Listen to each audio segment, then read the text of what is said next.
வணக்கம் மக்களே, நான் உங்களை சகோதரி பேசுகிறேன். நாங்கள் 2 பேருக்குள்ள ஒரு சின்ன கான்வர்சேஷன் நீங்கள் வந்து ஸ்கிப் பண்ணாமல் கேளுங்க. சார், உங்களை எடுத்து தான் கொஞ்சம் பேசினா, இப்போ நீங்கள் ஃப்ரீ பஸ்ன்னு சொன்னீங்களே, அது இந்த கான்செப்ட் என்னன்னு கொஞ்சம் புரிய மாதிரி சொல்லுங்கள் மக்களுக்கு. ஃப்ரீ பஸ்னா என்னம்மா? 5 வருஷத்துக்கு ஃப்ரீ பஸ் கொடுத்துருக்கோம்ல லேடிஸ்க்கு, அதில் தானே போயிட்டு வரீங்க. அது தெரியாதா உங்களுக்கு?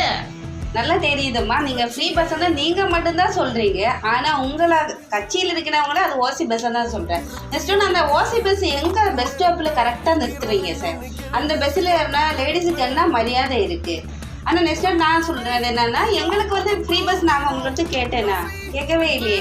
வேலைக்கு போனால் எங்களுக்கு என்ன எதுக்கு சார் நீங்கள் ஃப்ரீ பஸ் தரீங்க? மகளிருக்கு உதவணும் தானம்மா ஃப்ரீ பஸ் கொடுத்துருக்கோம். ஆமாங்க சார், 60க்கு மேலே இருக்கணுங்களும் மகளிர் தான். அதாவது வேலைக்கு போகிறாங்களா, அவங்களுக்கு நீங்கள் ஃப்ரீயாக கொடுங்க.